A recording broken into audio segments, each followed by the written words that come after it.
ولا عدوان الا على الظالمين والصلاة والسلام على سيدنا محمد وآلہ واصحابہ اجمعین اما بعد۔ صحیح بخاری کی حدیث میں آتا ہے، امام بخاری رحمہ اللہ نے اس حدیث کو 6 مقامات پر نقل فرمایا ہے۔ رسول اللہ صلی اللہ علیہ وسلم کی صحابیہ ام سلمہ رضی اللہ عنہ فرماتی ہیں کہ استيقظ النبی صلی اللہ علیہ وسلم ذات لیلۃ، کہ ایک رات کو جو ہے رسول اللہ صلی اللہ علیہ وسلم بیدار ہوئے اور فرمایا فقال سبحان اللہ ماذا انزل اللیلۃ من الفتن۔ رسول اللہ صلی اللہ علیہ وسلم نے تعجب کرتے ہوئے فرمایا سبحان اللہ۔ رسول اللہ صلی اللہ علیہ وسلم نے فرمایا کہ آج کی رات کس قدر فتنے جو ہے وہ اتارے گئے ہیں، کتنے فتنے جو ہے وہ نازل ہوئے ہیں، اور فرمایا وماذا فتح من الخزائن، اور رسول اللہ صلی اللہ علیہ وسلم نے فرمایا کہ کتنے خزانے بھی جو ہے وہ کھولے گئے ہیں، اور فرمایا ایقظوا صواحب الحجر۔ رسول اللہ صلی اللہ علیہ وسلم نے فرمایا کہ ان حجرے والیوں کو جگاؤ، اور فرمایا فرب کاسیۃ فی الدنیا عاریۃ فی الآخرہ۔ رسول اللہ صلی اللہ علیہ وسلم نے فرمایا کہ کیونکہ بہت سی عورتیں جو دنیا میں کپڑا پہننے والی ہیں وہ جو ہے آخرت میں ننگی ہوں گی، یعنی وہ عورتیں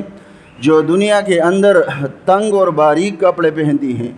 اور تنگ اور چست کپڑے پہنتی ہیں جس سے جسم کے نشیب اور فراز ظاہر ہوتے ہیں، تو رسول اللہ صلی اللہ علیہ وسلم نے فرمایا کہ ایسی عورتیں جو ہے وہ آخرت میں ننگی ہوں گی۔ مطلب یہ ہے کہ نیک بندوں کے لیے اللہ کی رحمتوں کے خزانے آج رات نازل ہوئے ہیں، رسول اللہ صلی اللہ علیہ وسلم نے سمجھایا، اور بدکاروں پر جو ہے اللہ تعالیٰ کا عذاب بھی اترا ہے۔ تو دیکھیں رسول اللہ صلی اللہ علیہ وسلم نے حدیث کے اندر ایک بات یہ بھی سمجھائی کہ جو عورتیں دنیا میں جو ہے باریک لباس پہنتی ہیں، تنگ اور چست لباس پہنتی ہیں، آخرت میں وہ جو ہے ننگی ہوگی، کس قدر جو ہے ذلت ہوگی کہ عورت جو ہے وہ قیامت کے دن تمام مخلوقات اور لوگوں کے سامنے وہ ننگی کھڑی ہو۔ یہ اس کی سزا ہے کہ دنیا میں جو ہے وہ باریک لباس پہنتی تھی۔ اور یہ بھی سمجھایا گیا، دیکھیں عورت کو جو ہے حدیث میں فتنہ کہا گیا ہے، تو یہ سمجھایا گیا کہ عورت کی اصلاح کرو تاکہ تم جو ہے فتنوں سے بچ جاؤ۔ عورتوں کی اصلاح کرنے سے کیا ہوگا،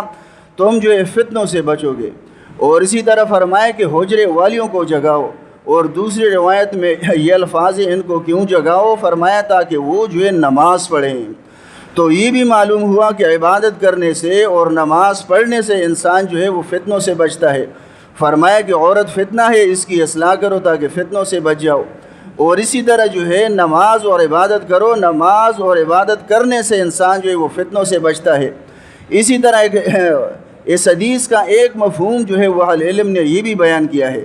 فرمایا فرب کاسیۃ فی الدنیا عاریۃ فی الآخرہ،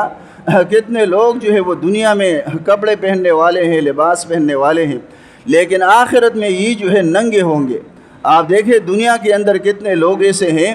کہ ان پر جو ہے مالداری کا لباس ہے، ان پر جو ہے کسی عہدے کا لباس ہے، کسی منصب کا لباس ہے۔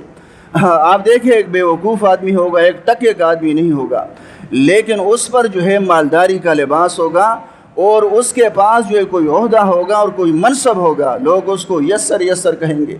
اور اسی طرح جو ہے کسی شرف کا لباس ہوگا اس کے اوپر، اسی طرح کسی قبیلے اور برادری کا لباس ہوگا اس پر، لیکن کیا ہوگا، یہ سب کچھ جو ہے ختم ہو جائے گا، اور بہینا اور خالی ہاتھ جو ہے اللہ کی بارگاہ میں آئیں گے۔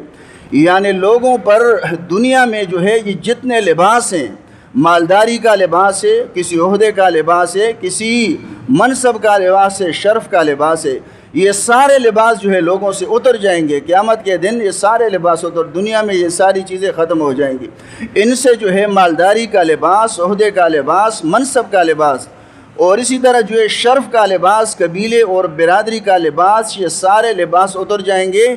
یہ سب کچھ ختم ہو جائے گا، اور قیامت کے دن ان ساری چیزوں سے، سارے لباسوں سے یہ برہنہ اور خالی ہاتھ جو اللہ کی بارگاہ میں آئیں گے۔ تو اللہ کے سامنے کھڑا ہونا ہے، یہ سمجھایا جا رہا ہے کہ اللہ کے سامنے کھڑا ہونا ہے اور اللہ کو حساب دینا ہے،